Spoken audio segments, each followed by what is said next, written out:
मैं आपका आदित्य सर स्वागत करता हूँ इस बेहतरीन प्लेटफॉर्म पे। देखिए आज हम लोग करने वाले हैं लाइन्स एंड एंगल, ठीक है। और इस पर्टिकुलर टॉपिक में हम लोग बहुत सारी बातें करेंगे, ठीक है। और बेसिक से एकदम स्टार्ट हम लोग करेंगे और एक अच्छे लेवल पे इसको ले जाकर हम लोग खत्म करेंगे, ठीक है। तो आइए हम लोग स्टार्ट करते हैं लाइन एंड एंगल की बातें, ठीक है। तो लाइन्स एंड एंगल के बारे में आज हम लोग को बात करना है। तो हम बहुत ही बोले ना, आपको बेसिक से स्टार्ट हम लोग करेंगे। लाइन्स एंड एंगल के बारे में आज हम लोग को बात करना है और हम लोग बहुत ही बेसिक चीज़ों से इसको स्टार्ट करेंगे, ठीक है ना। अब बेसिक चीज़ क्या हो सकता है, कितना कितना बेसिक हम लोग जा सकते हैं उसके बारे में हम लोग बात करेंगे धीरे धीरे करके, ठीक है। तो सबसे पहले जो हम लोग को बात करना है लाइन्स एंड एंगल का, जहां से हम लोग स्टार्ट करेंगे। देखिए ज्योमेट्री यहीं से स्टार्ट होता है और ये 9th के चैप्टर में आपने 7th में पढ़ा होगा, 9th में पढ़ा होगा, ठीक है। मगर बहुत ऐसे क्वेश्चंस अभी भी बनाने में दिक्कत हो जाता है, ठीक है, क्योंकि आपके बेसिक्स ठीक नहीं रहते हैं। तो क्यों ना हम बेसिक से ही स्टार्ट करें, ताकि एक अच्छे लेवल पे हम लोग क्वेश्चन को सॉल्व कर रहे होंगे तो आपको पूरे इन्फॉर्मेशन हो, पूरी जानकारी हो, ठीक है। तो आइए सबसे पहले हम स्टार्ट करते हैं। जो सबसे पहला पॉइंट इसमें हम लोग को पढ़ना है वो पढ़ना है पॉइंट के बारे में। किसके बारे में? पॉइंट के बारे में, ठीक है। पॉइंट किसे कहते हैं? तो आपने देखिए पॉइंट किसे कहते हैं, अगर इसको हम डिफाइन करें तो बोलेंगे it is used to locate, या it is used to show the specific position, it is used to locate a specific position in open space, ठीक है। कहने का मतलब हो गया कि it is use to locate a specific position in open space. कहने का मतलब ये हो गया कि पॉइंट का यूज करके हम लोग किसी खाली जगह में किसी खास जगह को इंडिकेट करने के लिए, किसी खास जगह को लोकेट करने के लिए इसका यूज किया जाता है। जैसे मान लीजिए पूरा हमारा ब्लैक बोर्ड खाली है, अब इस जगह को अगर हम इंडिकेट कर रहे हैं, इस जगह को दिखा रहे हैं, तो यहाँ दिखाने के लिए जिस चीज़ का यूज किया जाएगा उस चीज़ को हम लोग कह देंगे क्या? पॉइंट। क्या कह देंगे जी? पॉइंट, और कुछ नहीं। यानी पॉइंट का मतलब क्या होता है कि इसका यूज किया जाता है किसी खास जगह को लोकेट करने के लिए, दिखाने के लिए, बताने के लिए। कहाँ पे? एक ओपन स्पेस में, खाली जगह पे, ठीक है। सेकेंड पॉइंट अगर हम इसमें देखेंगे तो बोलेंगे इट हैज नो डायमेंशन। है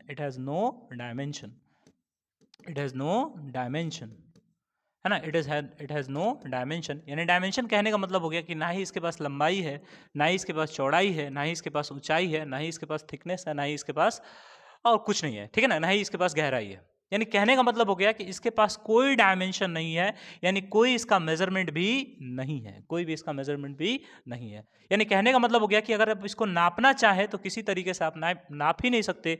ना ही इसके पास लंबाई चौड़ाई कुछ नहीं है, यानी इसके पास कोई डायमेंशन ही नहीं है, ठीक है ना। आई होप आप चीज़ों को समझ पा रहे होंगे, ठीक।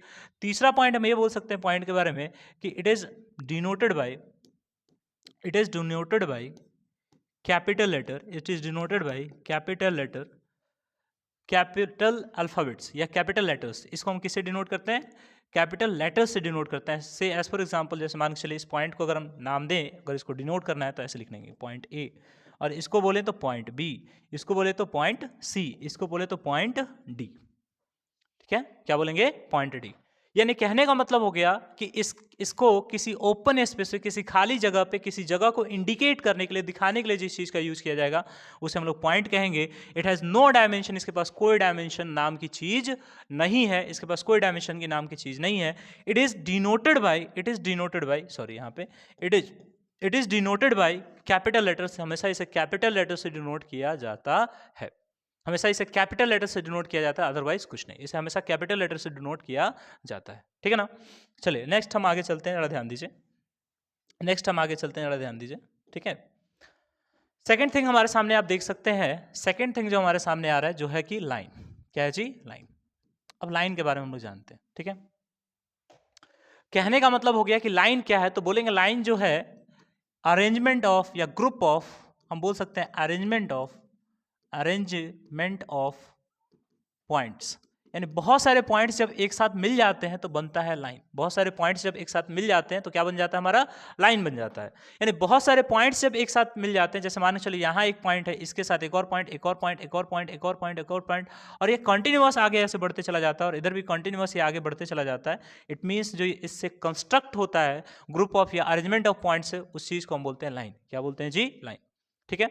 और एक और चीज ध्यान रखिएगा, लाइन का कोई फिक्स लेंथ नहीं होता, तो बोलेंगे it has it does not has fix length. Simple बोलेंगे कि it does not have, simple, it does not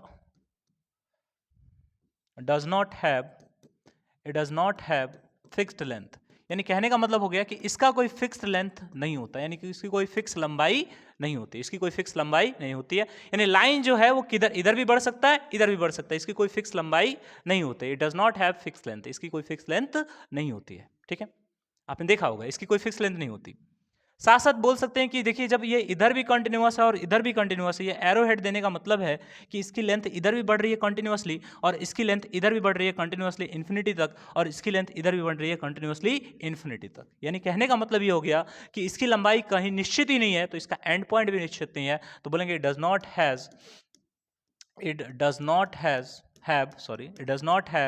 any and point, यानी इसके पास कोई एंड पॉइंट नहीं है। It does not have any and points, यानी इसके पास कोई एंड पॉइंट नहीं है, इसके पास कोई एंड पॉइंट नहीं है। ठीक है, और इसको डिनोट कैसे कहते हैं, तो बोलेंगे इट इज डिनोटेड बाय, इसको कैसे डिनोट करेंगे, इट इज डिनोटेड बाय। अच्छा, ये किस किस पॉइंट को क्रॉस कर रहा है, तो ए पॉइंट को क्रॉस कर रहा है और बी पॉइंट को क्रॉस कर रहा है। तो इसको डिनोट कैसे करेंगे, तो ए बी लाइन को ऐसे डिनोट करेंगे, ऊपर ऐसे एक लाइन खींच देंगे और इधर भी एरो खींच देंगे, इधर भी एरो खींच देंगे। इसका मतलब हो गया कि ए बी एक लाइन है जिसकी लेंथ कोई फिक्स नहीं है और ना ही इसका कोई एंड पॉइंट है, इसे ऐसे डिनोट किया जाता है। आई होप आप चीज़ों को समझ गए होंगे। लाइन कैसे बनता है, तो बोलेंगे कि अरेंजमेंट ऑफ पॉइंट्स को जब मिला देते हैं तो हमारा क्या कंस्ट्रक्ट हो जाता है, लाइन कंस्ट्रक्ट हो जाता है।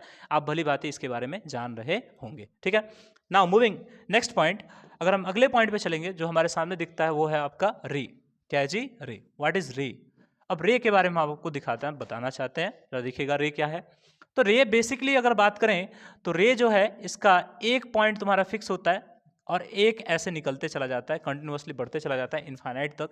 इसका भी कोई फिक्स लेंथ नहीं होता, क्योंकि देखिए स्टार्टिंग पॉइंट हमको पता है मगर इसका एंड पॉइंट क्या होगा हम इसके बारे में हमको कोई इन्फॉर्मेशन ही नहीं है, इसके बारे में कोई इन्फॉर्मेशन ही नहीं है। ठीक है ना, यानी कहने का मतलब हो गया कि हम ये कह सकते हैं कि एक जगह से निकला और बाहर निकल गया। जैसे मान के चलो तुम टॉर्च देखते हो अपने पास, है ना, टॉर्च लाइट देखते हो या गाड़ी का जो हेडलाइट तुम देखोगे कि यहाँ से रेस बहुत सारे निकलेंगे, तो स्टार्टिंग पॉइंट हमको पता है रेस के, मगर कितना दूर तक जाएंगे इसके बारे में कोई इन्फॉर्मेशन नहीं होता है। रात में अपने छत पे आप खड़े होकर देखते हैं तो तारा, आपको जो स्टार्स होते हैं आपको चमकते हुए दिख जाते हैं, मगर स्टार्स कितना दूर है, कौन सा स्टार कितना दूर है, इसके बारे में हमको स्पेसिफिक जानकारी नहीं है, मगर इतना हमको पता है कि उसी स्टार से लाइट आपके पास पहुंच रहा है। तो उसका सोर्स ऑफ लाइट हमको पता है कि कहाँ से लाइट निकल रहा है, स्टार्टिंग कहाँ से हो रहा है वो हमको पता है, मगर एंड कहाँ होगा वो हमको पता नहीं है। जब एंड ही नहीं पता है तो उसको नाप भी आप नहीं सकते, उसको आप मेजरमेंट भी नहीं निकाल सकते। बोलेंगे it does not has any, क्या, it does not have any fixed length, यानी बोल सकते हैं कि इसके पास कोई फिक्स लेंथ नहीं होता। यानी बोल देंगे कि it does not have any fix length, it does not have fix length. Simple, इसके पास कोई फिक्स लेंथ नहीं होता है, यानी इसके पास फिक्स लेंथ होता ही नहीं है। कोई क्या, इसके पास फिक्स लेंथ होता ही नहीं है,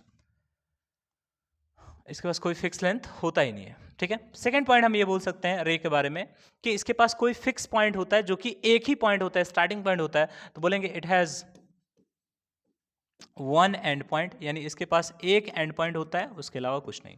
इसके पास एक एंड पॉइंट होता है, उसके अलावा कुछ नहीं होता। ठीक है, दूसरा चीज, इसको डिनोट कैसे किया जाता है, तो इट इज डिनोटेड बाय, देखिएगा इट इज डिनोटेड बाय किससे, इट इज डिनोटेड बाय, मान के चलिए यहाँ पॉइंट ए है, ए से निकल रहा है और कहाँ से होकर गुजर रहा है, बी से होकर गुजर रहा है। यानी हम बोलेंगे कि ए बी एक रे है मगर ए से निकल रहा है और बी की तरफ जा रहा है, यानी बी की तरफ एरो हेड हमने दे दिया, यानी बी की तरफ जा रहा है। यानी कहने का मतलब हो गया कि इसका लेंथ हमेशा कंटिन्यूअस है, बढ़ते चला जा रहा है ना, रुक नहीं रहा है। तो रुक नहीं रहा है तो इसका कोई लेंथ फिक्स नहीं होगा, बिल्कुल ऑब्वियस। जब लेंथ फिक्स नहीं होगा तो इसका एंड पॉइंट भी फिक्स नहीं होगा, यानी सिर्फ इसका स्टार्टिंग पॉइंट फिक्स होगा, एंड पॉइंट इसका फिक्स नहीं होगा, इसलिए सिर्फ एक तरफ एरो हेड हम दे देंगे। ठीक है, आई होप आप चीजें आप समझ पा रहे होंगे। ठीक है, नेक्स्ट चलते हैं, ध्यान दीजिए। नेक्स्ट हमारे सामने आता है जो कि है लाइन सेगमेंट। क्या आता है जी, लाइन सेगमेंट। क्या आता है, लाइन सेगमेंट। अब लाइन सेगमेंट के बारे में आपको कुछ बता दें। देखो लाइन सेगमेंट किसे कहते हैं, मान लीजिए हमारे सामने एक रे है, एक लाइन है, इधर भी बढ़ रहा है इधर भी बढ़ रहा है, इसके किसी एक पॉइंट को हम इंटरसेक्ट के यहाँ काटते हैं और यहाँ काटते हैं।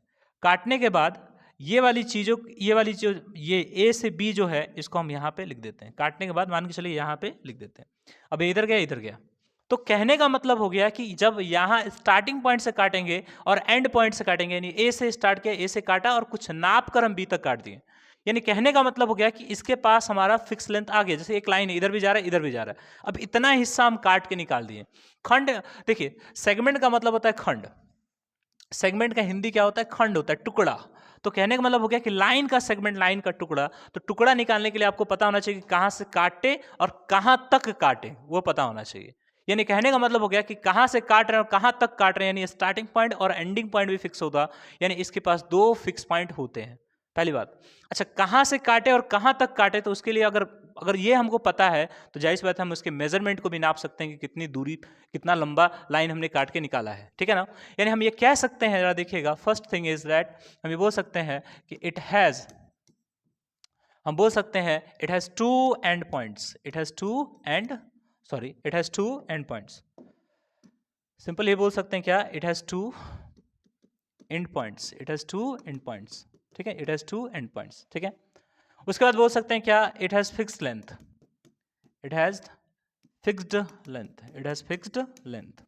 यानी इसके पास फिक्स्ड लेंथ होता है, इसके पास क्या होता है? फिक्स्ड लेंथ होता है, इट हैज फिक्स्ड लेंथ, ठीक है ना। आई होप आप चीजों को समझ पा रहे होंगे, इट हैज फिक्स्ड लेंथ। उसके बाद ध्यान दीजिएगा, इट हैज फिक्स्ड लेंथ, ठीक है। उसके बाद ध्यान दीजिएगा, इट हैज फिक्स्ड लेंथ, ठीक है ना। It has two end points, it has fixed length. उसके बाद आप ये कह सकते हैं कि इट इज डिनोटेड बाय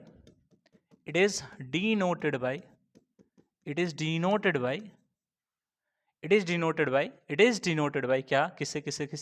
तो इट इज डिनोटेड बाय, जैसे ए बी हम देखेंगे तो देखिए इसके पास यहां भी एरो नहीं है, इधर भी एरो नहीं है, तो सिंपल एक लाइन ऊपर खींच देंगे, लाइन सेगमेंट खींच देंगे, हमारा हो जाएगा। यानी लाइन सेगमेंट को हम ऐसे रिप्रेजेंट कर सकते हैं, ठीक है। तो आई होप आपने चीजों को थोड़ा बहुत समझा होगा। जैसे हम यहाँ पे देखिए, सबसे पहले हमने पॉइंट के बारे में समझा कि पॉइंट किसे कहते हैं। उसके बाद पूरा हमने लाइन के बारे में समझा, लाइन किसे कहते हैं। उसके बाद हमने रे के बारे में समझा, रे के बाद हमने लाइन सेगमेंट के बारे में समझा। अब लास्ट जो हमारा बच रहा है वो है प्लेन। क्या है जी? प्लेन। प्लेन का मतलब होता है समतल। क्या मतलब होता है? समतल, या बोल सकते हैं तल, है ना। यानी कोई चीज फ्लैट सरफेस को हम बोल सकते हैं प्लेन। कोई भी अगर फ्लैट सरफेस है तो उसको क्या बोल सकते हैं? प्लेन बोल सकते हैं। लेट अस टेक, अगर मान लीजिए ये हमारा एक प्लेन है, तो इसकी जो लेंथ है वो इधर भी बढ़ सकता है, इधर भी बढ़ सकता है और इधर भी बढ़ सकता है, चारों दिशा में बढ़ सकती है इसकी लेंथ, है ना। कि कोई और दूसरा, अगर मान लीजिए प्लेन यहाँ पे जोड़ दिए, कोई और दूसरा प्लेन यहाँ पे जोड़ दिए, अगर कोई और दूसरा प्लेन यहाँ पे जोड़ दिए, कोई और दूसरा प्लेन यहाँ जोड़ दिए, तो चारों दिशा में इसका प्लेन की जो लेंथ है वो आसानी से बढ़ सकती है। जब अगर सीधा सीधा हम एक प्लेन जोड़ते चले जाएं, इधर एक और जोड़ दिए, एक और जोड़ दिए, एक और जोड़ दिए, फिर एक इधर एक और, इधर एक और, फिर ऊपर एक और, फिर ऊपर एक और, यानी कहने का मतलब हो गया कि प्लेन की जो लेंथ है वो चारों दिशाओं में बढ़ाई जा सकती है by adding different planes in it. I hope आप चीजों को समझ पा रहे होंगे, ठीक है ना। प्लेन का मतलब सिंपल सा मतलब होता है फ्लैट सरफेस, इसका मतलब सिंपल क्या होता है? फ्लैट सरफेस, सिंपल, और कुछ नहीं, फ्लैट सरफेस, प्लेन, ठीक है। आई होप आप चीजों को समझ पा रहे होंगे, ठीक है। नेक्स्ट आगे चलते हैं, हम लोग देखते हैं सेकंड पार्ट इसका, देखते हैं, राधे हम दीजिए। प्लेन को हमने समझा। अब देखिए लाइन के बारे में जितनी बातें थी हमने आपको बताने का प्रयास किया। अब टाइप्स ऑफ लाइन क्या होता है उसके बारे में जानने के लिए थोड़ा बहुत हमको एंगल्स के बारे में इंफॉर्मेशन होना चाहिए। तो आइए सबसे पहले एंगल्स को देख लेते हैं। What is angles? एंगल किसे कहते हैं? सबसे पहले एंगल के बारे में देखते हैं। देखो, अगर एंगल के बारे में देखना है तो सबसे पहले कुछ चीजों को यहाँ पे मेंशन कर लेते हैं एंगल के बारे में, ठीक है। रुकिए एक मिनट, हो गया। अच्छा, ये दो रे जो आपको दिख रहा है, ये जो रे आपको जो दिख रहा है, दो रे, ठीक है, दो रे आपको जो दिख रहा है, ध्यान दीजिएगा, ये दोनों रे का जो स्टार्टिंग पॉइंट है, वो तुम्हारा क्या है? कॉमन है। तो बोलेंगे हम क्या? रे का कॉमन स्टार्टिंग पॉइंट है। क्या है जी? कॉमन स्टार्टिंग पॉइंट है। आई होप आप चीजों को समझ पा रहे होंगे कि इन दोनों रेस के जो स्टार्टिंग पॉइंट है वो आपस में क्या है? कॉमन है। आपस में क्या है? कॉमन स्टार्टिंग पॉइंट है, ठीक। तो बोल सकते हैं कि यहाँ O, मान लीजिए कोई पॉइंट है जहां से एक रे OA निकल रहा है और एक और रे निकल रहा है जिसका नाम है क्या? OB। यानी हम कह सकते हैं कि OA एक रे है और एक OB रे है, और दोनों का स्टार्टिंग पॉइंट तुम्हारा क्या है? O है। दोनों का स्टार्टिंग पॉइंट क्या है? O है। तो जब दो रेस के कॉमन स्टार्टिंग पॉइंट हो जाए और उसके बीच में जो इंक्लिनेशन, जो झुकाव आ जाए, कहने का मतलब हो गया कि एक रे ऐसे निकला और एक रे ऐसे निकला और दोनों रे का कॉमन स्टार्टिंग पॉइंट है, तो उन दोनों के बीच जो ये झुकाव आ गया, जो ये इंक्लाइनेशन आ गया, इसी को हम बोलेंगे क्या? एंगल। मान के चलिए एक्स है और इसी को हम बोलेंगे एंगल। क्या बोलेंगे जी? एंगल। क्या बोल देंगे, एंगल। ठीक है, इसका रिप्रेजेंटेशन कैसे होगा जरा ध्यान दीजिए। इसका रिप्रेजेंटेशन कैसे होगा, जो जहां पे जिस पॉइंट पे एंगल बनता है उसको हमेशा उस पॉइंट को बीच में रखा जाता है, और फिर आप चाहें तो इसको ऐसे लिख सकते हैं, इसको रिप्रेजेंट ऐसे किया जाता है, ध्यान दीजिएगा, और इसको आप लिखेंगे एंगल ए ओ बी, या चाहे तो आप इसको ऐसे भी लिख सकते हैं B O A, angle B O ए।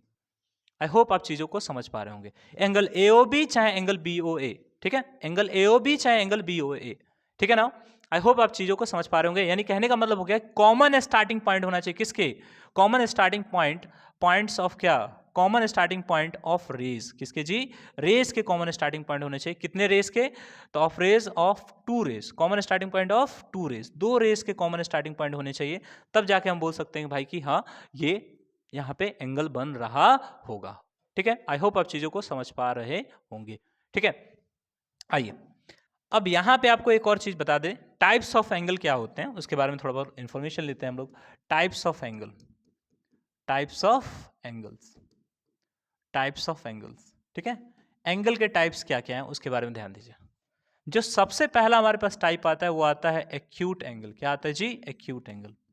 अब एक्यूट एंगल किसे कहते हैं, इसके बारे में अगर इंफॉर्मेशन हम आपसे लें कि एक्यूट एंगल हम सर किसे कह देते हैं, तो एक्यूट एंगल के बारे में आपको बता दें कि ऐसी एंगल जिसका मेजरमेंट जो है, मान लीजिए x डिग्री कोई एक्यूट एंगल है, इसका मेजरमेंट जो है वो हमेशा 0 से बड़ा होगा और 90 से तुम्हारा क्या होगा, छोटा होगा। यानी एक ऐसा एंगल जिसका मेजरमेंट जो हो वो 0 से बड़ा हो और 90 से छोटा हो, उसे बोलेंगे हम लोग क्या, एक्यूट एंगल। क्या बोलेंगे जी, acute angle. As for example ले लेते हैं, जैसे 89 जो है आपका एक्यूट एंगल होगा, चूंकि 0 से बड़ा है 90 से छोटा है। 89.5 भी लेते हैं तब भी तुम्हारा एक्यूट एंगल होगा, क्योंकि 0 से बड़ा है 90 से छोटा है। अगर हम 89.9 भी ले लेते हैं तब भी तुम्हारा एक्यूट एंगल कहलाएगा, क्योंकि 0 से बड़ा है और 90 से क्या है, छोटा है, तब तक ये तुम्हारा एक्यूट एंगल कहला जाएगा। जैसे मान के चलिए, क्या -4 डिग्री ले सकते हैं क्या, माइनस में तो खैर एंगल ही नहीं बनता, मगर -4 डिग्री ले सकते हैं क्या, बिल्कुल नहीं ले सकते, क्योंकि ये 0 से क्या है, छोटा है, यानी 0 से छोटा है। जबकि हमको लेना है क्या, 0 से बड़ा होना चाहिए 0 डिग्री से, और 90 डिग्री से तुम्हारा क्या होना चाहिए, छोटा होना चाहिए, तभी जाके वो एक्यूट एंगल कहलाएगा, अदरवाइज वो एक्यूट एंगल नहीं कहलाएगा। ठीक है, आई होप आपने चीजों को समझा होगा।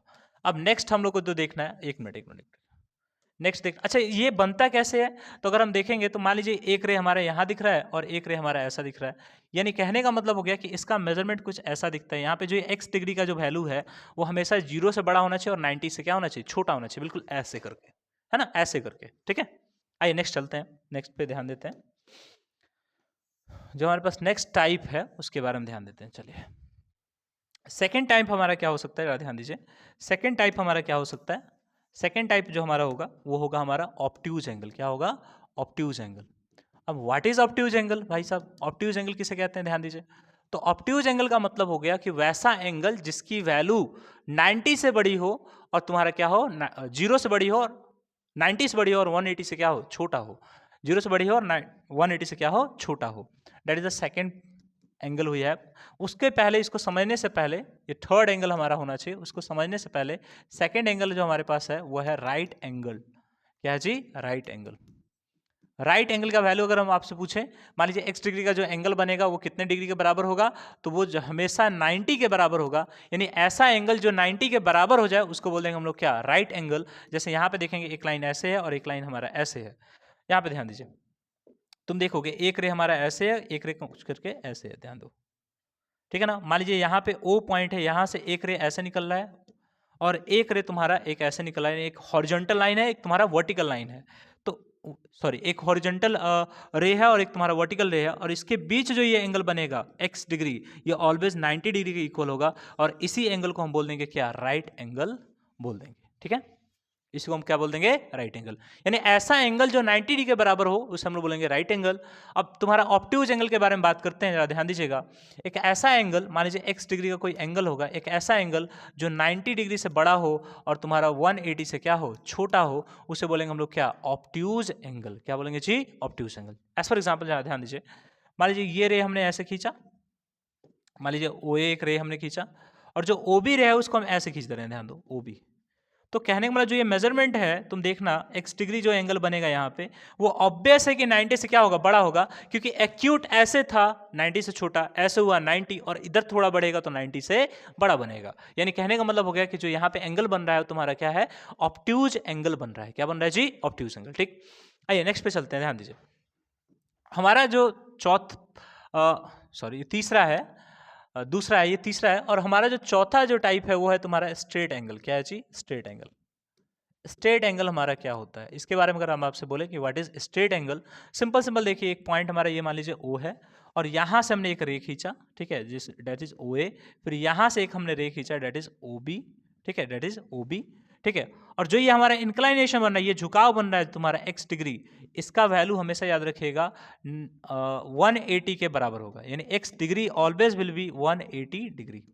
x degree always will be क्या? 180 degree. x degree always will be क्या? 180 डिग्री। 180 डिग्री। आई होप आप चीजों को समझ पा रहे होंगे। 180 डिग्री समझ पा रहे हैं कि नहीं? x degree is always equals to क्या? 180 डिग्री, है ना? ये एंगल हमारा बना होना चाहिए, और ये इसे हम बोल देंगे स्ट्रेट एंगल। क्या बोल देंगे? स्ट्रेट एंगल, ठीक। नेक्स्ट चलते हैं, ध्यान दीजिए। नेक्स्ट चलते हैं, ध्यान दीजिए। अब देखिए, अभी हमने देखा कि स्ट्रेट एंगल, अभी हमने देखा एक्यूट, देखा राइट, देखा ऑब्ट्यूज, देखा स्ट्रेट, देखा। अब जो हमारा एंगल बनेगा वो हमारा होगा रिफ्लेक्स एंगल। क्या होगा? Reflex angle. वो हमारा पांचवा एंगल है, उसको बोलेंगे हम लोग क्या? Reflex angle. क्या बोलेंगे? Reflex angle. जो इसका मेजरमेंट होगा, तो ध्यान दीजिएगा, जो x डिग्री का मेजरमेंट आएगा वो हमेशा 180 से क्या होगा? बड़ा होगा, और तुम्हारा 360 से क्या होगा? छोटा होगा। 360 से क्या होगा? छोटा होगा। जरा ध्यान दो, मान लीजिए हमारा OA रे है, और ये हमारा OB रे है। तो अब ये जो है, अगर ऐसे रहता, अगर ऐसे रहता तो स्ट्रेट हो जाता, ऐसे रहता तो स्ट्रेट हो जाता, अगर ऐसे रहता तो ऑब्ट्यूज हो जाता, अगर यही रे ऐसे रहता तो तुम्हारा क्या हो जाता? राइट एंगल हो जाता। वही अगर ये रे ऐसे रहता तो तुम्हारा क्या हो जाता? एक्यूट हो जाता। मगर ये रे धीरे धीरे ऐसे घूमते घूमते घूमते घूमते यहाँ पहुंचा, और कहने का मतलब हो गया कि जो इसकी अब मेजरमेंट यहाँ बन रही है, जो जो यहाँ पे मेजरमेंट बन रही है, ये x डिग्री जो बन रही है, वो हमेशा याद रखिएगा 180 से बड़ा होगा, और 360 से क्या होगा? छोटा होगा। यानी कहने का मतलब हो गया कि वैसा एंगल जो 180 से बड़ा और 360 से छोटा हो, उसे हमेशा रिफ्लेक्स एंगल के नाम से हम जानेंगे। उसे हमेशा रिफ्लेक्स एंगल के नाम से जानेंगे। लास्ट जो हमारा एंगल बन रहा है, एंगल का टाइप बच रहा है, वो हमारा है 6 number, that is obtuse, that is complete angle. That is complete angle. अब कंप्लीट एंगल किसे कहते हैं, ध्यान दीजिएगा। मान लीजिए हमारे पास एक रे है जो कि OA रे है, ठीक है, O से निकल रहा है, और एक हमारा OB रे है। यानी कहने का मतलब हो गया कि OB रे अगर इस पे ही चला है, इस पे भी आ जाए, यानी कहने का मतलब ऐसे घूम के ऐसे पहुंच जाए। देखो ना, अभी ये पहले ऐसे था, फिर ऐसे हुआ, फिर ऐसे हुआ, फिर ऐसे हुआ, फिर ऐसे हुआ, पूरा घूम के इसी के ऊपर आ जाए, जैसे घड़ी का सुई नहीं होता, दोनों एक ही पर आ जाए। तो यहाँ जो ये x डिग्री का एंगल बनेगा, वो x डिग्री ऑलवेज किसके बराबर होगा? 360 डिग्री के बराबर होगा, और इस एंगल को हम बोलेंगे क्या? Complete angle. आई होप आप चीजों को समझ पा रहे होंगे। इसे हम क्या बोलेंगे? कंप्लीट एंगल बोलेंगे। क्या बोलेंगे? कंप्लीट। चूंकि ये पूरा घूम गया और 360 का एंगल बना रहे हैं, इसे हम बोलेंगे कंप्लीट एंगल। आई होप आप चीजों को समझ पा रहे होंगे, है ना? एक बार रिकैप हो जाए क्या? देखो, ऐसा एंगल बनेगा तो उसे बोलेंगे एक्यूट। ऐसे ऐसे बना तो, ऐसे बना तो, जरा देखो, ध्यान दो, ऐसे बना तो ये बना राइट एंगल। फिर थोड़ा ऐसे हो गया, ध्यान दीजिए, ये वाला, ये बना तुम्हारा क्या? Obtuse angle. ऐसे फिर सीधा कर देंगे तो तुम्हारा क्या बन जाएगा? स्ट्रेट एंगल, यानी पूरा ऐसे। और ये वाला जो एंगल हमारा है वो तुम्हारा क्या है? Reflex angle. और पूरा घूम गया, अगर ये पूरा ऐसे घूम गया तो तुम्हारा क्या बन गया? कंप्लीट एंगल, डेट इज 360 से, डेट इज 360 से क्या बराबर, जो 360 क्या हो जाए? बराबर हो जाए। आई होप आप चीजों को समझ पा रहे होंगे। आइए नेक्स्ट चलते हैं, ध्यान देते हैं। आइए देखिए, अब टाइप्स ऑफ एंगल हो गया। एक और एंगल जो आप लोगों को पढ़ना है वो है शायद एडजेसेंट एंगल है। एडजेसेंट एंगल, एडजेसेंट एंगल तुम्हारा क्या होता है, जरा देखिए। एडजेसेंट एंगल के बारे में अगर हम आपसे बात करें, what is adjacent angle? Simple simple ध्यान दो कि मान लीजिए यहां से एक रे निकला, डेट इज OA, और यहां से एक और रे निकला, डेट इज OB, और यहां से एक और रे निकला, डेट इज OC। मान लो ये तुम ऐसे सोचो, तुम फिर 90 डिग्री सोचोगे, ऐसा नहीं है कुछ, पूरा मिटा देते हैं, ध्यान दीजिए। हमको देखना है एडजेसेंट एंगल। क्या देखना है? Adjacent angle. तो एडजेसेंट एंगल हमारा क्या होता है, जरा इसके बारे में अगर हम इन्फॉर्मेशन आपको दें, ध्यान दीजिएगा। मान लीजिए एक रे हमारा ऐसे निकला, डेट इज OA, एक रे हमारा ऐसे निकला, डेट इज OB, ठीक है, OB, यहाँ पे हमारा ये B हो गया OB। एक रे फिर ऐसे निकला, that is OC, that is OC, ठीक। अब तुम देखोगे यहां से यहां जो एंगल बना, मान लीजिए इसका कोई मेजरमेंट होगा x डिग्री, और यहां से यहाँ एंगल बना, इसका मेजरमेंट क्या होगा, y डिग्री होगा। कितना होगा, y डिग्री। ठीक है, तो हमारे कहने का मतलब हो गया कि तुम्हारा एंगल, तुम देखोगे एंगल AOB तुम्हारा कितना होगा, x डिग्री होगा, और एंगल तुम्हारा BOC डेट इज क्या, y degree, that is y degree. यानी कहने का मतलब हो गया कि इसमें तुम देखोगे तो BO है और इसमें भी तुम्हारा क्या है, BO है, दोनों कॉमन तुम्हारा साइड है। और जब भी दो एंगल्स के बीच एक कॉमन साइड आ जाए, जब भी दो एंगल्स के बीच क्या आ जाए, कॉमन साइड आ जाए, हम बोलेंगे कि when a common side comes when a common side comes between two angles, यानी दो एंगल के बीच जब एक कॉमन साइड आ जाए तो वहां पे क्या बन जाएगा, वहां पे बन जाएगा एडजेसेंट एंगल। फिर वो दोनों जो एंगल कहलाएंगे, वो दोनों एंगल हमारे क्या कहलाएंगे, एडजेसेंट एंगल कहलाएंगे। तुम देखो ना इस वाले में, देखो BOC में देखो और तुम्हारा AOB में तुम देखो, तो ये वाला जो तुम्हारा BO है वो तुम्हारा दोनों में क्या है, कॉमन साइड है, इसलिए दोनों एंगल तुम्हारे क्या कहलाएंगे, एडजेसेंट एंगल कहला जाएंगे। कोई दिक्कत, आई होप कोई दिक्कत नहीं होगा आप लोगों को। ठीक है, नेक्स्ट चलते हैं हम लोग, थोड़ा फिर ध्यान देते हैं, ध्यान दीजिए, फिर नेक्स्ट चलते हैं। ठीक है, अब हम लोग को देखना है कॉम्प्लीमेंट्री एंगल। ध्यान दीजिए, complementary angle, what is complementary angle, what is complementary angle.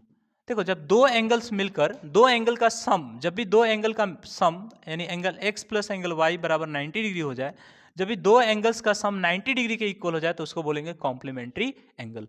जब भी दो एंगल का सम 90 डिग्री हो जाए, जैसे मान के चलो यहाँ पे आपको भली बात ही पता है कि ये 90 डिग्री बनेगा, बीचों बीच हमने एक लाइन खींचा, बीचों बीच कहीं भी हो उससे कोई फर्क नहीं पड़ता।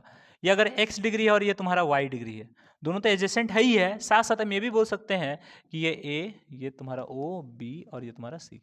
हम साथ साथ ये भी बोल सकते हैं कि जो तुम्हारा एंगल AOB है, एंगल AOB है वो प्लस तुम्हारा एंगल क्या, BOC जो है वो तुम्हारा 90 डिग्री के बराबर है। चूंकि हम जानते हैं कि पूरा पूरा एंगल क्या है, 90 डिग्री के बराबर है, तो एंगल AOB तुम्हारा कितना है, एंगल x है, और एंगल BOC तुम्हारा कितना है, एंगल y है। तो सच में दो एंगल का सम अगर जब भी 90 डिग्री के बराबर हो जाए तो उस चीज को बोलेंगे हम लोग क्या, कॉम्प्लीमेंट्री एंगल। क्या बोलेंगे जी, कॉम्प्लीमेंट्री एंगल। जब भी दो एंगल का सम 90 के बराबर हो जाए तो उस चीज को बोलेंगे कॉम्प्लीमेंट्री एंगल। आई होप आप चीजों को समझ पा रहे होंगे। ठीक है, नेक्स्ट दूसरा हमारा है सप्लीमेंट्री एंगल। क्या है जी, supplementary angle. What is supplementary angle, इसके बारे में बात करेंगे। देखो जब भी व्हेन द सम ऑफ, ध्यान देखिएगा, when the sum of two angles is equals to 180 degree, then it is called क्या, supplementary angle. Then it is called supplementary angle. Let's say अगर मान के चलिए कि ये हमारा, मान लीजिए A है, ये हमारा O है और ये हमारा क्या है, B है। लेट्स से ये जो हमारा एंगल बन रहा है ये वाला, इस पे एक रे हम खींच देते हैं, मान लीजिए हमारा एक रे खींच देते हैं C। तो ये हमारा पे जो ये x डिग्री का एंगल बन रहा है, यहाँ पे y डिग्री का एंगल बन रहा है, यानी angle x plus angle y जो होगा वो तुम्हारा 180 डिग्री के बराबर होगा। और दो एंगल का सम जब भी 180 डिग्री के बराबर होगा, या तो उसे सप्लीमेंट्री एंगल बोल सकते हैं या उसको हम लीनियर पेयर भी बोल सकते हैं, क्योंकि स्ट्रेट एंगल को लीनियर एंगल भी कहा जाता है। देखो ना, अगर यहाँ पे देखा जाए तो पूरा पूरा क्या है, स्ट्रेट एंगल है। अभी तो हमने देखा था, देखो तो अभी तो हमने देखा था ये पूरा पूरा हमारा क्या है, स्ट्रेट एंगल है, और एक लाइन पर बन रहा है तो इसे लीनियर एंगल भी कहा जाता है। तो मान के चलिए अगर इसे बीच में या किसी तरीके से हम बांट दें तो दो बन जा रहा है, जोड़ा बन जा रहा है, दो एंगल बन जा रहा है, तो उसे हम कभी कभी लीनियर पेयर भी कह सकते हैं, या बोल सकते हैं कि सप्लीमेंट्री एंगल है, क्योंकि दो एंगल का सम कितना है, 180 के बराबर है। दो एंगल का सम कितना है, 180 के बराबर है। आई होप आप चीजों को समझ पा रहे होंगे। ठीक है, नेक्स्ट चलते हैं, ध्यान दीजिए, नेक्स्ट देखिए। ठीक है, चलिए अब हम देखते हैं थोड़ा सा और चीजें। ठीक है, जैसे मान के चलिए हमने आपको सारे एंगल्स के बारे में बता दिया, कॉम्प्लीमेंट्री सप्लीमेंट्री बता दिया। एक और जो बच रहा है, थोड़ा सा लाइन के थोड़ा टाइप्स देखते हैं, ध्यान दीजिए। मान लीजिए एक लाइन जो है वो कुछ ऐसा है, ए बी एक लाइन है, मान लीजिए, क्या दिक्कत है, ए बी एक लाइन है, और एक और लाइन जो है वो आपका मान के चलिए कि बी सी डी एक लाइन है। दोनों एक दूसरे को काट रहा है, कहाँ पे, ओ पे। तो इसको बोलेंगे इंटरसेक्टिंग पॉइंट। क्या बोलेंगे, इंटरसेक्टिंग पॉइंट, इंटरसेक्टिंग पॉइंट बोलेंगे। ठीक, यानी जिस पॉइंट पे लाइन एक दूसरे को काटता है उसको इंटरसेक्टिंग पॉइंट बोलते हैं, और जो लाइन एक दूसरे को काटते हैं उसको बोलते हैं इंटरसेक्टिंग लाइंस। क्या बोलते हैं, इंटरसेक्टिंग लाइंस, इंटरसेक्टिंग लाइंस। आई होप आप चीज़ों को समझ पा रहे होंगे, इसको बोलते हैं इंटरसेक्टिंग लाइन्स, ठीक है। अच्छा एक और चीज़ ध्यान दीजिए, ये एक स्ट्रेट एंगल, एक स्ट्रेट लाइन है, ये भी एक स्ट्रेट लाइन है, और दोनों दो स्ट्रेट लाइन एक दूसरे को जिस पॉइंट पे काटेगा वहां पे 90 डिग्री का एंगल बनाएगा, 90 डिग्री का एंगल बनाएगा, और जब भी दो लाइन इंटरसेक्टिंग पॉइंट पे काटते समय 90 डिग्री का एंगल बनाए, उन दोनों लाइन को बोला जाएगा परपेंडिकुलर लाइंस। क्या बोला जाएगा? Perpendicular line. क्या बोला जाएगा? परपेंडिकुलर लाइंस, ठीक है। इन दोनों को क्या बोला जाएगा? Perpendicular lines. तो कहने का मतलब हो गया कि किसी पॉइंट पे काट रहा है तो इंटरसेक्टिंग लाइंस, और 90 डिग्री बना के काट रहा है तो बोलेंगे परपेंडिकुलर लाइंस। यानी कहने का मतलब हो गया कि यहां भी 90 होगा, यहां भी 90 होगा, और यहां भी 90 होगा। यानी ये जो लाइन अपने आप में जो बनेगा वो तुम्हारा क्या बना देगा बताइए? परपेंडिकुलर बना देगा, 90 डिग्री का एंगल बना देगा, इसलिए इसे कहा जाएगा परपेंडिकुलर लाइंस। क्या कहा जाएगा? Perpendicular lines. आई होप आप चीजों को समझ पा रहे होंगे, ठीक है। आइए नेक्स्ट पे चलते हैं, ध्यान दीजिए, ठीक है। आई होप आपने चीजों को समझा, ठीक है।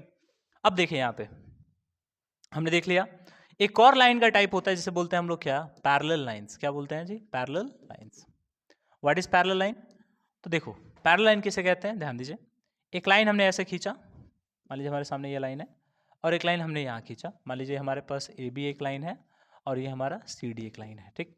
दो लाइन हमने खींचा।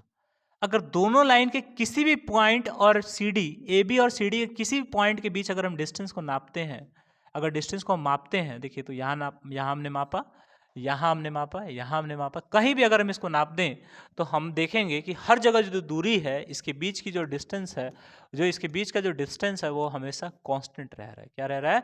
कांस्टेंट रह रहा है। यानी दूरी नहीं बदल रही है, कांस्टेंट रह रही है।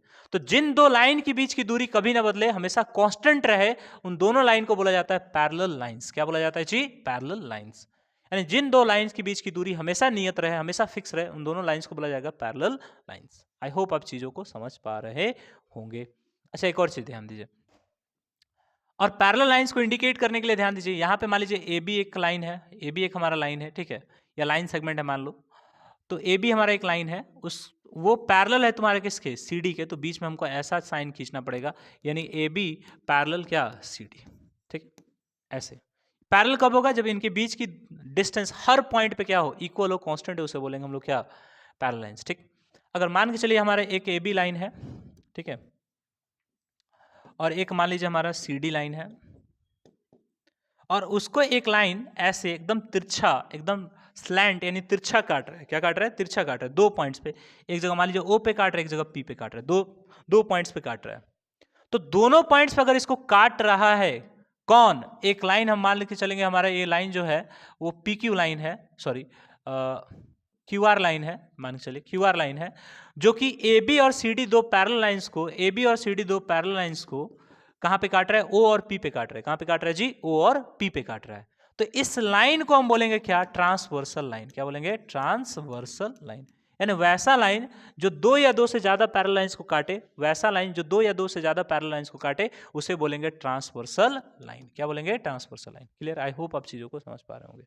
ट्रांसवर्सल लाइन, जैसे पीछे हमने देखा कि ये हमारा इंटरसेक्टिंग लाइन है, इसको बोलेंगे इंटरसेक्टिंग पॉइंट। ये हमारा क्या? परपेंडिकुलर लाइन है, क्योंकि काटते समय 90 डिग्री एंगल बना रहा है। और यहाँ पे देखेंगे तो दो पैरेलल लाइंस का मतलब हो गया कि दोनों लाइन के बीच का डिस्टेंस हर जगह क्या रहेगा? कांस्टेंट रहेगा। और ट्रांसवर्सल लाइन का मतलब हो गया कि जब दो पैरेलल लाइंस को एक तिरछी रेखा, दो या दो से ज्यादा लाइंस को एक तिरछा रेखा, तिरछा लाइन अगर काट देता है तो उसको बोलते हैं हम लोग क्या? Transversal line. आई होप आप चीजों को समझ पा रहे होंगे, ठीक है।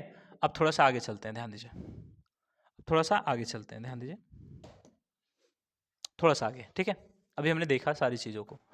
अब देखिए अगर दो पैरेलल लाइंस, ये हमारा हो गया, ये हमारा हो गया, जब भी दो पैरेलल लाइंस को एक ट्रांसवर्सल लाइन काटेगा, मान लीजिए ओ पॉइंट पे और ये पी पॉइंट पे, मान लीजिए ये एल लाइन है और ये हमारा एन एम है, और जो इसको काट रहा है मान लीजिए वो एन लाइन है। क्या जी? एन लाइन, ठीक, ठीक है।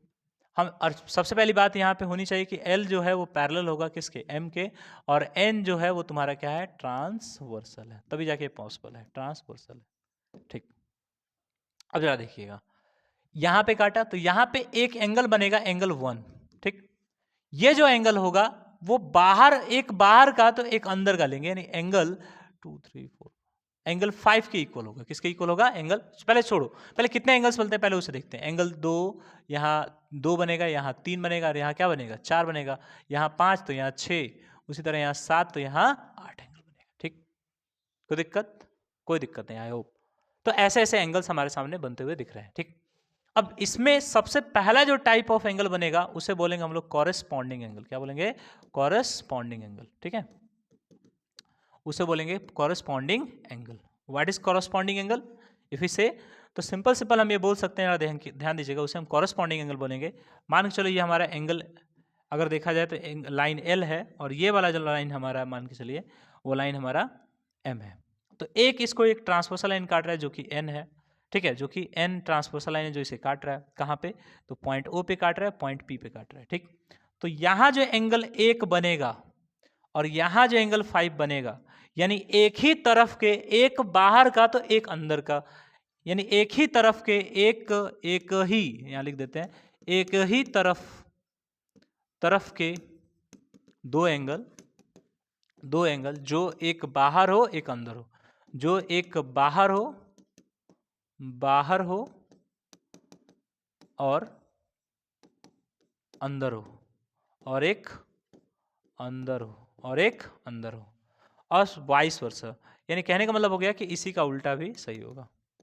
ठीक है, यानी कहने का मतलब एक अंदर का तो एक बाहर का, एक अंदर हो और एक बाहर हो, या एक बाहर हो और एक अंदर हो, एक ही तरफ का, तो वैसे एंगल को बोलेंगे कॉरेस्पॉन्डिंग एंगल। यानी कहने का मतलब एंगल 1 जो है वो एंगल 5 के इक्वल होगा, और एंगल यहाँ 2 जो है वो एंगल 6 के इक्वल होगा। एंगल 2 जो हो एंगल 6 के इक्वल होगा। ठीक, उसी तरह एंगल 3 जो है वो एंगल 7 के इक्वल होगा।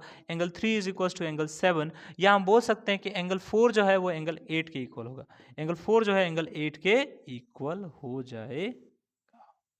ठीक, आई होप आपने चीज़ों को समझा होगा, आई होप आप चीज़ों को समझ पा रहे होंगे। ठीक है ना, यानी कहने का मतलब हो गया कि इसके इक्वल हो जाएगा, कॉरेस्पॉन्डिंग एंगल इसके इक्वल हो जाएगा, है ना। चीज़ों को आपने समझा होगा। ठीक, नेक्स्ट, नाउ मूविंग फर्दर, दूसरा जो हमारा एंगल होगा उसको बोलते हैं अल्टरनेट एंगल। क्या बोलते हैं जी? Alternate angle. अल्टरनेट एंगल क्या बोलेंगे? Alternate angle. आई होप आप चीज़ों को समझ पा रहे होंगे। अल्टरनेट एंगल, अब देखिए दो पैरेलल लाइंस हमारे सामने है।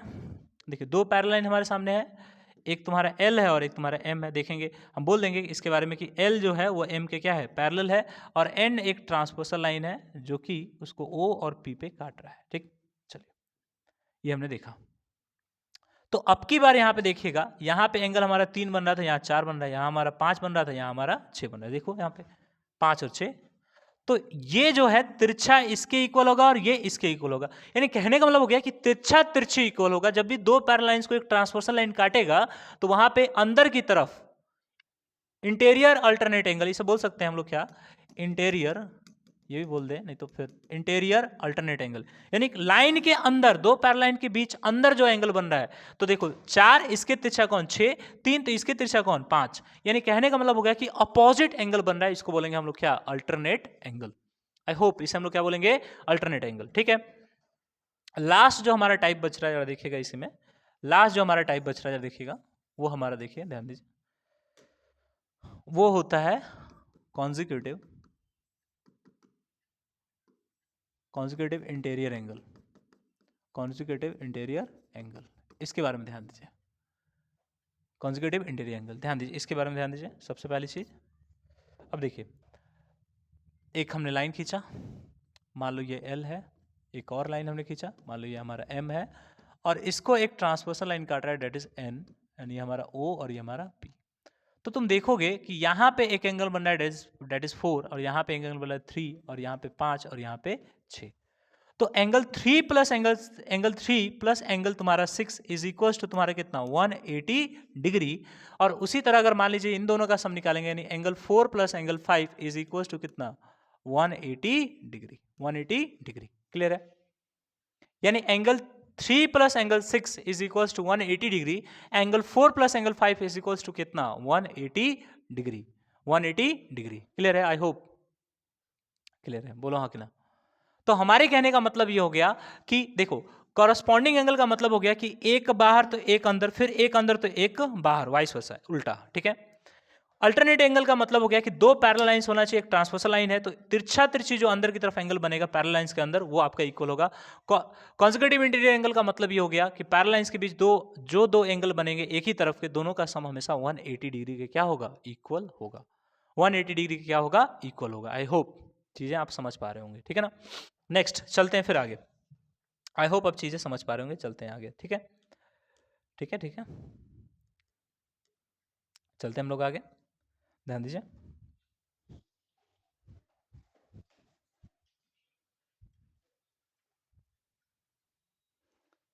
आइए ध्यान दीजिए, जैसे हम देख पा रहे हैं, ठीक है, जैसे हम देख पा रहे हैं, ध्यान दीजिए। अगर हम आपको कह दें, कैसे समझेंगे, अगर हम आपको कह दें कि एक और चीज़ ध्यान दीजिएगा, इंटीरियर एंगल और एक्सटीरियर एंगल क्या होता है, इसके बारे में देख लो।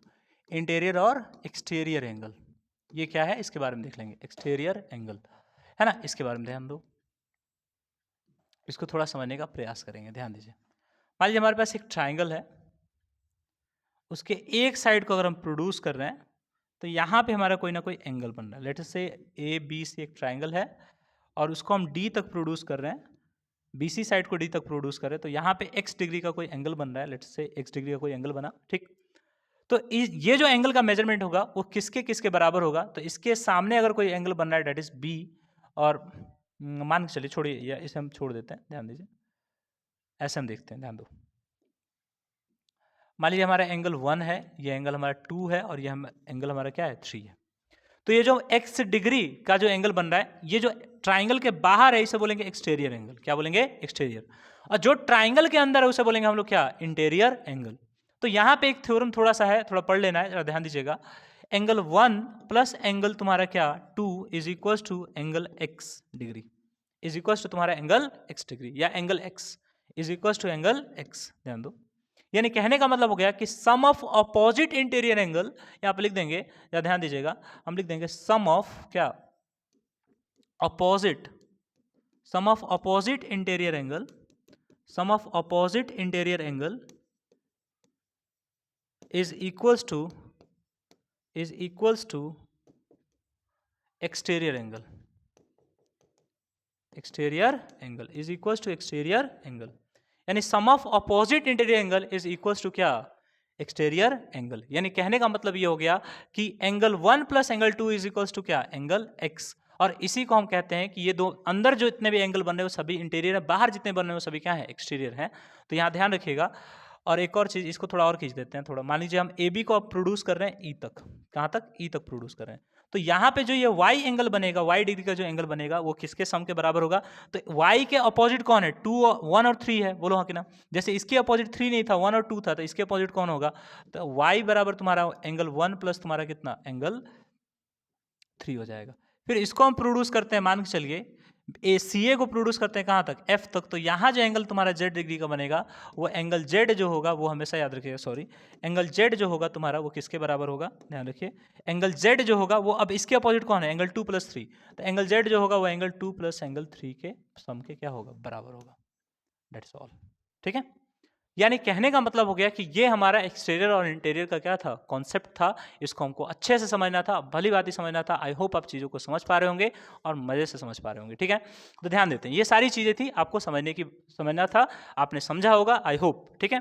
चलते हैं नेक्स्ट कॉन्सेप्ट पे चलते हैं, और फिर एक दो क्वेश्चन भी हम लोग लगाते हैं, देखिएगा, एक दो क्वेश्चन भी हम लोग लगाते हैं, ध्यान दीजिए। चलिए, अगर मान लीजिए कहीं एग्जाम्पल देखिएगा, कहीं अगर मान लीजिए ऐसे कुछ आ जाए कि एक लेट से एक ए बी से एक ट्राइंगल है और उसके बी सी साइड को डी तक प्रोड्यूस किया जा रहा है और 40 डिग्री का एंगल हमारा बन रहा है, और एंगल ए जो है क्वेश्चन में दिया कि ये 20 डिग्री का है, तो आपसे पूछे कि एंगल बी का वैल्यू क्या होगा, हमें निकाल के बता दीजिए, ठीक है। तो अभी आपने सीखा ना कि sum of interior angle, sum of opposite interior angle is equal to exterior angle, यानी angle A plus angle B is equal to angle A C D. यानी एंगल ए तुम्हारा 20 डिग्री है, एंगल बी का measurement हमको नहीं पता है, angle A C D जो है वो तुम्हारा 40 डिग्री है। लेट्स से एंगल बी बराबर 40 डिग्री माइनस कितना, 20 degree. We have angle B बराबर क्या, 20 डिग्री।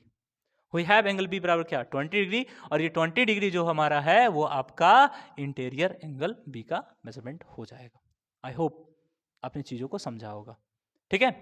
या अगर चाहे तो इसे हम और कैसे सॉल्व कर सकते हैं सर, तो ये देखो, अगर ये पूरा पूरा एंगल कितना बनता है, 180 बनता है ना। और अभी हमने सीखा था कि देखिए दो एंगल का सम, देखो एक एंगल ऐसे बन रहा है और एक एंगल हमारा ऐसे बन रहा है, तो दो एंगल का जो सम होगा वो तुम्हारा कितना होगा, 180 के बराबर होगा।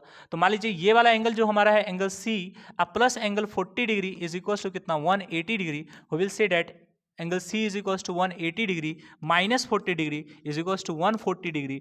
तो 140 20 कितना, 160, तो ये भी कितना 160 तो 20 होगा, क्योंकि ट्राइंगल के तीनों एंगल का जो सम होगा वो याद रखिएगा angle B plus angle A plus angle B plus angle C is equal to 180 degree. Triangle के तीनों एंगल का सम हमेशा 180 डिग्री का क्या होगा, बराबर ही होगा। आई होप आपने चीज़ों को समझा होगा। ठीक है, नेक्स्ट चलते हैं, ध्यान दो। अगर मान लीजिए कहीं ऐसे दे दे, ये हमारा O पॉइंट है, यहाँ से एक रे निकल रहा है, डेट इज OA, एक और रे निकल रहा है यहाँ से, डेट इज OB, और एक और रे निकल रहा है, डेट इज OC, और एक और रे निकल रहा है, डेट इज OD। ठीक है, और ये वाला मेजरमेंट जो x डिग्री दिया ये निकालना है, ये 45 डिग्री दिया, ये आपका 60 डिग्री दिया। ठीक है, what is the measurement of क्या, what is the measurement of angle AOD, यानी AOD का क्या मेजरमेंट होगा।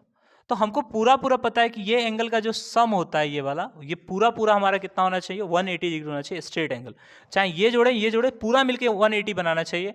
तो एंगल x प्लस तुम्हारा 45 degree, x degree plus 45 degree plus 60 degree is equal to तुम्हारा कितना, 180 डिग्री। तो वी विल से डैट कि x डिग्री बराबर, अगर इसको सम करेंगे तो 105 डिग्री, डैट इज 180 डिग्री, और इसको इधर भेजेंगे x degree is equal to कितना, 75 degree. That is answer. I hope आपने चीज़ों को समझा होगा। ठीक, नेक्स्ट अगर क्वेश्चन की बात करें, मान चलिए लेट अस से अगर O हमारा पॉइंट है, तो यहाँ मान लीजिए A एक पॉइंट है, इधर भी एक हमारा B पॉइंट है, इधर हमारा एक C पॉइंट है लेट से, और यहाँ पे हमारा एक D पॉइंट है। ठीक, मान लीजिए हमारा 66 डिग्री, ये मान लीजिए 44 डिग्री, ये हमारा 20 डिग्री। ठीक है, तो अगर हम आपसे पूछें कि बताइए इसका क्या मेजरमेंट होगा, यानी एंगल AOC का क्या मेजरमेंट होगा, तो लेट अगर मान लीजिए एंगल AOC बराबर x डिग्री हम मान लेते हैं, तो हमको पता है कि जब ये पूरा राउंड कर जाएंगे तो 360 बनेगा। कुछ भी हो जाए, पूरा घूमने के बाद 360 का एंगल बनता ही बनता है।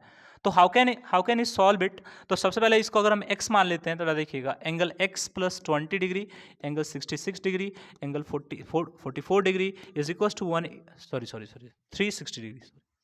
पूरा मेजरमेंट पूरा घूम गया ना, 360 डिग्री।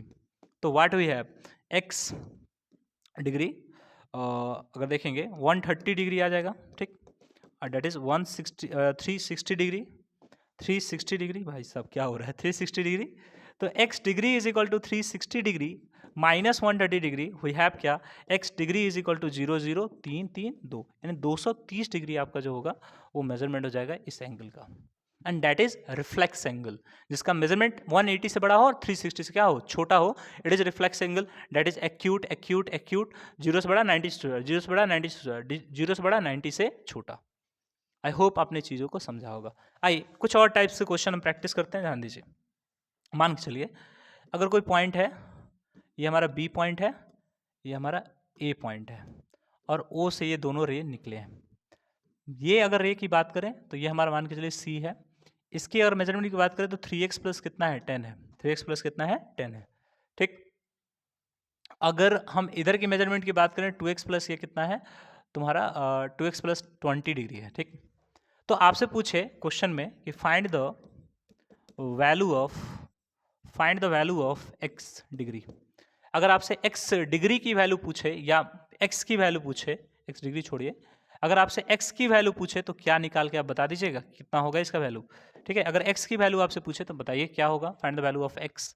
तो कैसे निकालेंगे बाबू, तो हमको पता है कि पूरा एंगल लीनियर पेयर से कितना होगा, या हम बोल सकते हैं कि सप्लीमेंट्री एंगल से कितना होगा। तो सप्लीमेंट्री एंगल से तुम्हारा 180 होगा, तो हम बोल सकते हैं कि एंगल 2x प्लस 20 डिग्री दोनों, अब प्लस तुम्हारा कितना हो जाएगा देखिएगा, हम बोल सकते हैं 3x plus 10 degree is equal to कितना 180 डिग्री। तो we have 2x plus 20 degree अब प्लस 3x प्लस कितना 10 डिग्री, वी हैव कितना 180 डिग्री। तो सिंपल कितना हो जाएगा 5x अब प्लस कितना 30 डिग्री बराबर कितना 180 डिग्री। आई होप आपने चीज़ों को समझा होगा। अब देखिए 30 डिग्री है, इसको इधर भेज देंगे तो हमारे पास कितना आ जाएगा 5x इज इक्वल टू कितना 180 डिग्री माइनस कितना 30 डिग्री। ठीक है, तो 5x इज इक्वल्स टू कितना 150 degree, x is equals to कितना 150 divide by 5 that is 30 degree, that is the measurement of x, that is the measurement of x and you can check it your answer also, that is 2 into 30 60 plus 20 that is 80, ठीक है, and 2 into 3 into 30 plus 10 तो ये that is 90 plus 10 that is कितना 100 degree, if this is 80 and this is 100 that will be 180 degree both, ठीक है। आई hope आपने चीज़ों को समझा होगा, ठीक है। अब थोड़ा और आते हैं, थोड़ा सा और हम प्रैक्टिस करते हैं क्वेश्चंस की। जैसे मान के चलो अगर दे दे ऐसे कि if the complementary angle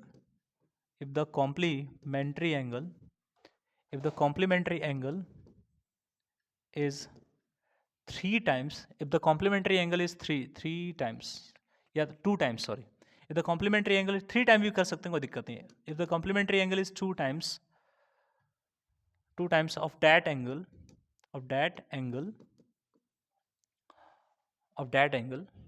what is the measurement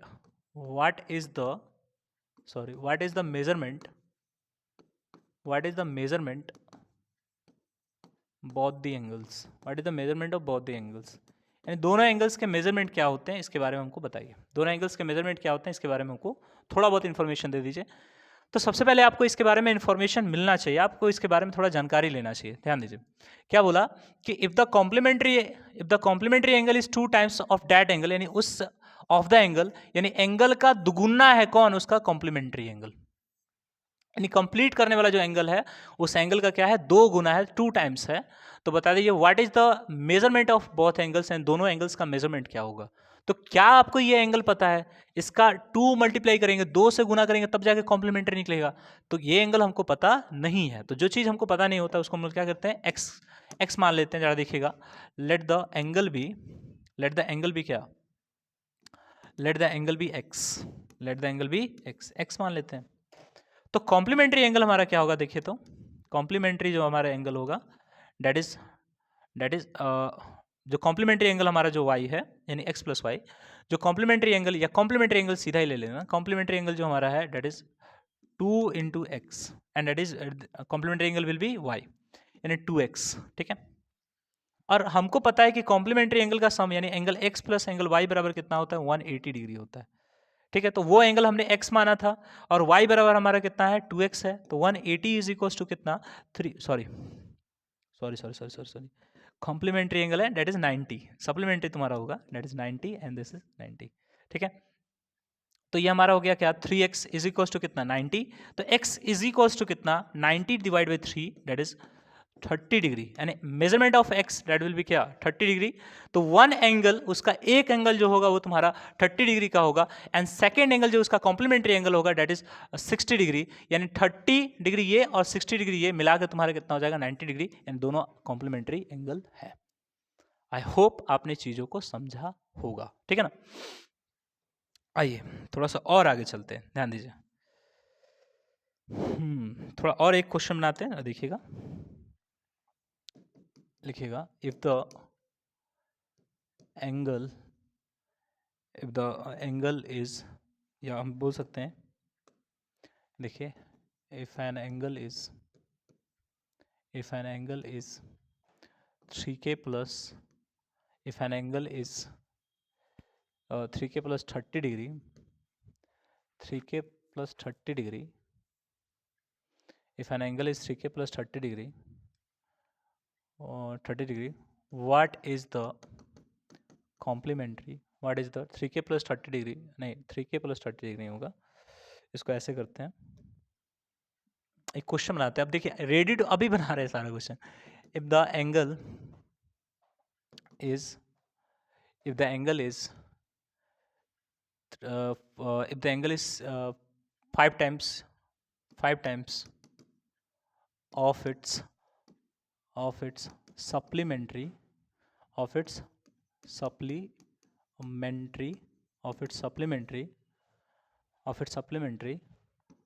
what is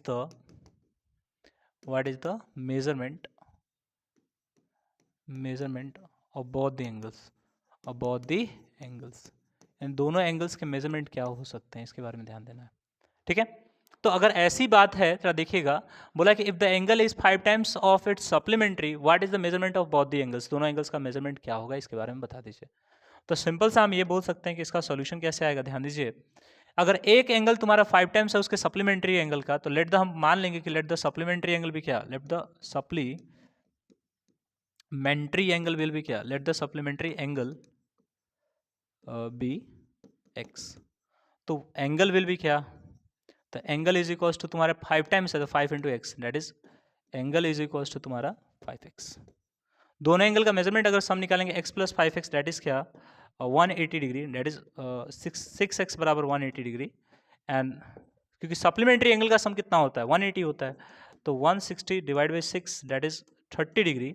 तो एक एंगल तुम्हारा 30 डिग्री होगा, दूसरा एंगल 150 डिग्री होगा, दोनों का सम निकालेंगे तो 180 डिग्री आएगा। यानी हमारा क्वेश्चन बिल्कुल क्या है, सही है। आई होप आपने चीज़ों को समझा होगा। आइए नेक्स्ट क्वेश्चन में चलते हैं, ध्यान दीजिए। अगर मान के चलिए कभी ऐसा आया, ध्यान दीजिए, अगर मान के चलिए कभी ऐसा आ गया, ध्यान दीजिए, एक लाइन रे ऐसे है, एक और रे ऐसे, बिल्कुल इसके पैरेलल हमने खींचा, एक हमने ट्रांसवर्सल ऐसे खींचा, ठीक। ये हमारा मान लीजिए O पॉइंट है, ये हमारा P पॉइंट है, ये हमारा L है और ये हमारा M है, क्वेश्चन में दिया, और ये हमारा N ट्रांसवर्सल है, ठीक। तो क्वेश्चन में दिया कि L जो है वो M के क्या है, पैरेलल है, और N जो है वो तुम्हारा क्या है, ट्रांसवर्सल है, ठीक है, कोई दिक्कत नहीं, ट्रांसवर्सल है, ठीक। तो अगर आपसे क्वेश्चन पूछता है कि एंगल, या हम इसका मेजरमेंट ही दे देते हैं, जैसे मान के चलो ज़्यादा बेटर रहेगा, क्वेश्चन अगर आपको टफ बनाना है तो थोड़ा सा इसके साथ खेलते हैं हम लोग, ठीक है। ये मान लीजिए A हो गया, B हो गया, B आपका C हो गया, और ये आपका D हो गया। मान लेते हैं ये हमारा N और ये हमारा M, कोई दिक्कत नहीं अपने को। अगर आपसे क्वेश्चन बोल दिया कि, अगर क्वेश्चन आपसे बोलता है कि if AB is parallel, if AB is parallel to CD, if AB is parallel to CD and angle NOB is equals to 60 degree, is equals to तुम्हारा 60 degree, is equals to 60 degree, then find the measurement of angle OPD। चलिए बनाइए, OPD का क्या होगा बताइए, बनाइए जल्दी जल्दी। कि अगर मान के चलिए दिया क्वेश्चन में कि AB जो है वो CD के पैरेलल है, AB is parallel to CD, अगर AB जो है वो CD के क्या है, पैरेलल है, AB ये लाइन इसके पैरेलल है, ठीक है। और साथ साथ बोला कि एंगल NOB, यानी एंगल NOB ये वाला एंगल जो है वो आपका 60 डिग्री दिया है। Then find the value of angle OPD, यानी एंगल OPD निकालना है।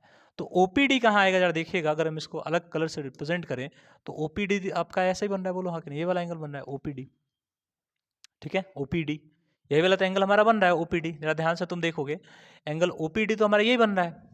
तो OPD और एंगल NOB अगर हम ध्यान से देखेंगे, अगर ये लाइन पैरेलल है तो एंगल NOB, ठीक है, और OPD जो होगा वो आपस में इक्वल होगा, क्यों, क्योंकि कॉरस्पॉन्डिंग एंगल होगा, क्योंकि दो लाइन पैरेलल है और ये ट्रांसवर्सल है, तो कॉरस्पॉन्डिंग एंगल से जो होगा वो आपस में क्या होगा, इक्वल होगा। यानी कहने का मतलब अगर ये 60 डिग्री है, इट मीन्स हम कह सकते हैं कि OPD भी तुम्हारा क्या होगा, 60 डिग्री के इक्वल होगा, इक्वेट होगा। आई होप आपने चीज़ों को समझा होगा, ठीक है ना। आइए नेक्स्ट क्वेश्चन थोड़ा ध्यान देते हैं इसी पे, आइए नेक्स्ट क्वेश्चन पे थोड़ा चलते हैं इसी मेजरमेंट पे चलते हैं, ठीक है।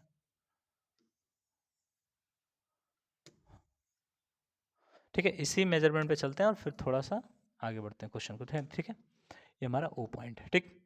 अगर मान के चलिए अगली बार अगर देखिए मेजरमेंट जैसे यहाँ पे इसका 60 डिग्री दे दिया और आपसे पूछे कि यहाँ पे बताइए कि यहाँ इसका मेजरमेंट क्या होगा, अगर ये दोनों लाइन पैरेलल है, AB पैरेलल, देखिए पैरेलल होना बहुत जरूरी है, AB पैरेलल क्या है, CD है, और तुम्हारा NM जो है वो एक ट्रांसवर्सल है, ये ध्यान रखिएगा, ट्रांसवर्सल है, ठीक।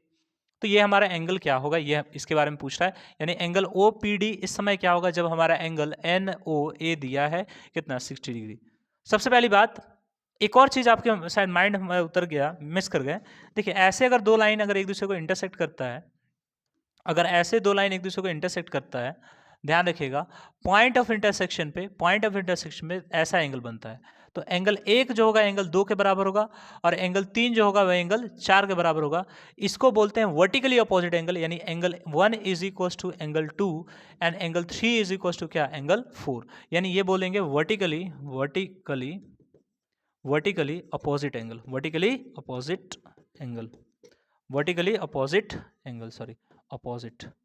अपोजिट एंगल, ठीक है। सेम चीज यानी VOA, वर्टिकली अपोजिट एंगल, ठीक। तो अगर तुम ध्यान से देखोगे ये वाला एंगल अगर हमारा 60 डिग्री दिया, ये वाला एंगल हमारा कितना हो जाएगा, 60 डिग्री हो जाएगा, और इस एंगल का सम जो होगा 180 डिग्री होता है। अगर ये 60 तो ये वाला एंगल हमारा कितना 120 डिग्री का हो जाएगा। ऑब्वियस है, सिंपल, कि ये एंगल और ये एंगल जो होगा वर्टिकली अपोजिट एंगल से क्या होगा, इक्वल होगा। यानी ये 60 तो ये भी 60, और इन दोनों जो पैरेलल लाइंस है ये कॉन्जिक्यूटिव इंटीरियर एंगल्स है, दोनों कॉन्जिक्यूटिव इंटीरियर एंगल्स का सम हमेशा याद रखिएगा 180 होता है। अगर ये 60 है तो ये तुम्हारा कितना होगा 120 डिग्री होना चाहिए, ऑब्वियस होना चाहिए, ठीक है। आई होप आपने चीज़ों को समझा होगा। हमने कोशिश किया लाइन्स एंड एंगल के जितने भी क्वेश्चंस बन सकते हैं, लाइन्स एंड एंगल के जितने भी क्वेश्चंस बन सकते हैं, हमने एक आपको प्रयास किया कराने का। एक लास्ट क्वेश्चन रुक जाइए, देख लीजिए, वो भी क्यों बचे, एक लास्ट क्वेश्चन ही देख लीजिए। जैसे मान के चलिए कि ऐसा क्वेश्चन आ रहा है, यहाँ पे एक है, यहाँ पे है, और यहाँ पे है, ठीक है। This is the last question of our lecture. ये ऐसे करके है, ये ऐसे है, ये ऐसे, ये हमारा A है, ये हमारा B है, ये हमारा C है, ये हमारा D है, ये हमारा P है, क्या जी, P है, ये हमारा एंगल है, ठीक है। अगर ये एंगल मान लीजिए 30 डिग्री है, ठीक है, ये एंगल हमारा क्या है 40 डिग्री है, ठीक है। अगर हम 20 से अगर एक लाइन खींच देते हैं ऐसे, ठीक, सॉरी ये लाइन हम छोड़ देते हैं, और आपसे क्वेश्चन पूछते हैं, ये ध्यान दीजिए, आपसे अगर क्वेश्चन पूछते हैं एंगल PBD के बारे में बताइए, अगर इसके बारे में बताइए, अगर मान के चलिए आपसे अगर पूछे इस एंगल के बारे में बताइए, तो आप कैसे बताइएगा आप पहले पूछेगा कि AB जो है वो CD के पैरेलल है कि नहीं, हाँ बिल्कुल है। तो ऐसा क्वेश्चन आ जाए तो हम सबसे पहले कंस्ट्रक्शन करेंगे, ध्यान दीजिए, क्या करेंगे, कंस्ट्रक्शन करेंगे, क्या करेंगे, कंस्ट्रक्शन। और ऐसे हम बीचों बीच एक ऐसा लाइन खींचेंगे जो तीनों के क्या हो, पैरेलल हो। लेट्स से L एक लाइन है, तो ये अगर इसके पैरेलल और इसके भी पैरेलल, तो AB के पैरेलल ये है और CD के पैरेलल है, तो बोलेंगे तीनों के पैरेलल है, ठीक है, तीनों एक दूसरे के पैरेलल है। तो अगर पैरेलल है तो मान चलिए अगर ये ट्रांसवर्स, इसको थोड़ा आगे करो और तुम देखो ये एक ट्रांसवर्सल लाइन होगा, तो ये 30 तो ये भी 30, अल्टरनेट एंगल से बोलो हाँ कि ना।